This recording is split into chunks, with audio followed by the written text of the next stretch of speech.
नमस्कार बच्चों, आज हम हिंदी पुस्तक वसंत भाग 3 कक्षा 8 से पाठ 9 पढ़ेंगे। कबीर की साखियाँ। यह पाठ कबीरदास जी से संबंधित है। कबीरदास जी 15वीं सदी के रहस्यवादी कवि, संत और समाज सुधारक थे। इनके जन्म के बारे में विद्वानों में मतभेद है। जनश्रुति के आधार पर इनका जन्म काशी नामक स्थान पर हुआ था। कहा जाता है कि लहर तारा तालाब में ये एक फूल के ऊपर पाए गए थे और नीमा और नीरू नामक जुलाहा दंपति वहाँ से गुजर रहे थे। उनकी कोई संतान नहीं थी, तो उन्होंने इस बालक को उठा लिया और इनका पालन पोषण किया। रामानंद जी इनके गुरु थे। कबीर जी की प्रमाणिक रचना बीजक है।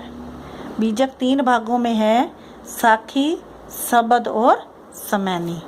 कबीर जी की रचनाओं में विभिन्न भाषाओं के शब्दों का मेल है, जैसे अरबी, फारसी, पंजाबी, ब्रिज भाषा, खड़ी बोली, बुंदेलखंडी आदि। इसी कारण इनकी भाषा को पंचमेल खिचड़ी या सधुकड़ी भाषा कहा जाता है।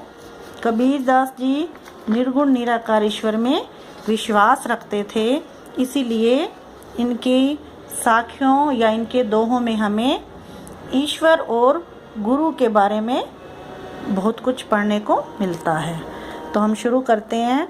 पहला है, साधी जाति न पूछो साध की, पूछ लीजिए ज्ञान, मोल करो तरवार का, पड़ा रहन दो म्यान।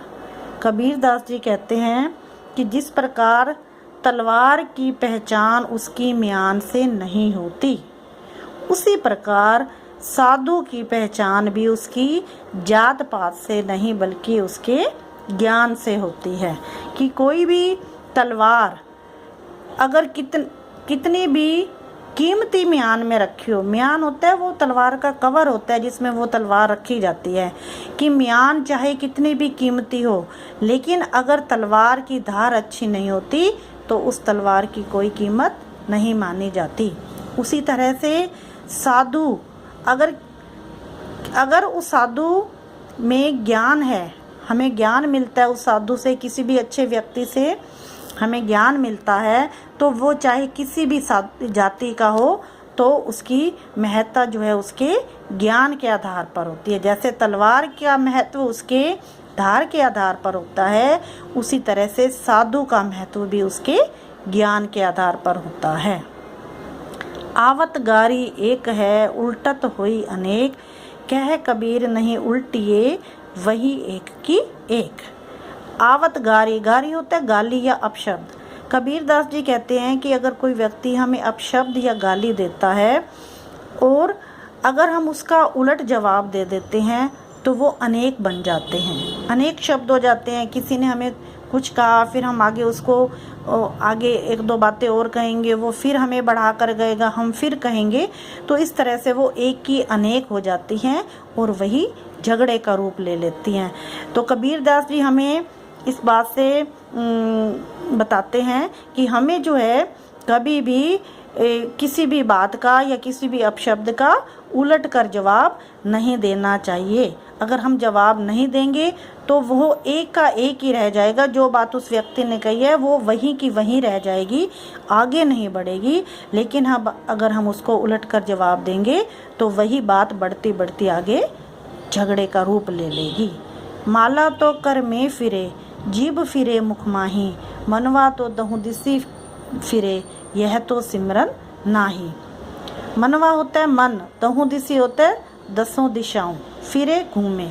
अब कबीरदास जी इसमें हमें आडंबर की भक्ति से चिता रहे हैं कि जिस प्रकार हम हाथ में माला लेकर जपते रहते हैं भगवान का नाम और मुख से हम राम राम बोलते हैं, कि अगर हम हाथ में माला ले लेते हैं और मुख में जीभ से राम राम बोलते हैं, लेकिन जो हमारा मन है वो 10 दिशाओं में घूमता है, वो इधर उधर घूमता रहता है, उसके मन में अनेकों विचार आते हैं, तो यह तो सिमरन नहीं, तो फिर ये हमारी जो है वास्तविक भक्ति नहीं है। वास्तविक भक्ति वही होती है जब हम मन से करते हैं, जब मन हमारा उसमें साथ देता है। केवल मुंह से बोलने से, हाथ चलाने से या मुंह से बोलने से ईश्वर की भक्ति नहीं होती। ईश्वर की भक्ति वही होती है जब हम उसको मन से करते हैं, जब मन में नए नए विचार नहीं आते और मन भी पूरी तरह से उसकी ओर समर्पित हो जाता है, तभी भक्ति होती है।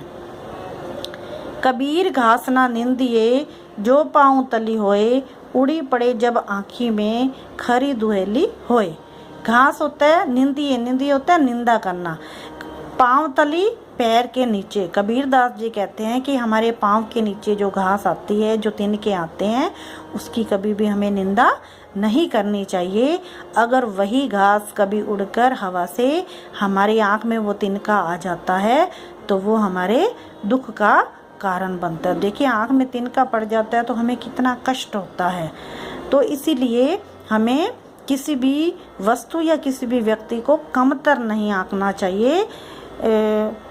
क्या पता कब वो व्यक्ति हमारे लिए कष्ट का कारण बन जाए, और उसे ना हमें उसकी कभी भी निंदा करनी चाहिए। जग में बैरी कोई नहीं, जो मन शीतल होए, या आपा को डारी दे, दया करे सब कोई। जग में बैरी, जग होता है संसार, बैरी होता है शत्रु। मन शीतल होए, मन शांत होए, शीतल होना शांत होना। आपा होता है अहंकार, डारी दे छोड़ दे। अब इसमें कबीर दास जी कहते हैं कि अगर हमारा मन शीतल हो जाए, अगर हमारा मन शांत हो जाए, तो इस संसार में कोई भी हमारा शत्रु नहीं होता, कोई भी शत्रु नहीं होगा। लेकिन हमारा मन शीतल कैसे होगा? या आपा को डारी दे, जब हम अपने मन के अहंकार को छोड़ देंगे, मैं मेरी को छोड़ देंगे, अपने अहम को छोड़ देंगे और सब व्यक्तियों को एक समान समझेंगे और सब पर दया करेंगे, तो तब हमारा इस संसार में कोई भी शत्रु नहीं होगा।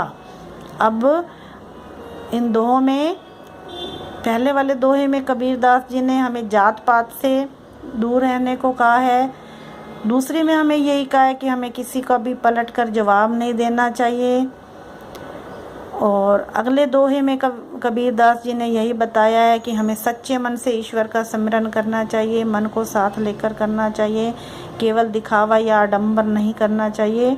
और उसके बाद यही, इससे हमें यही इसमें बताया गया है कि किसी को भी कम समझकर, अपने से निम्न समझकर उसकी निंदा नहीं करनी चाहिए। और आखिरी साखी में कबीर दास जी हमें मन का आपा या मन का अहंकार त्यागने को कहते हैं कि अगर हम अपने मन के अहंकार को त्याग कर देंगे और अपने मन को शांत कर लेंगे और सब प्राणियों पर दया करेंगे, सबको समान भाव से देखेंगे, तो कोई भी व्यक्ति हमारा इस संसार में दुश्मन नहीं होगा, सभी हमारे मित्र होंगे और किसी के साथ भी हमारा ईर्ष्या द्वेष किसी के साथ भी नहीं रहेगा और सभी हमारे अपने हो जाएंगे। आई होप बेटा आपको ये समझ आ गए होंगे। अब आप इनको अपने आप पढ़ के देखिए, और फिर अगर आपको कोई भी दिक्कत आएगी तो हम इसको बाद में क्लास में डिस्कस करेंगे।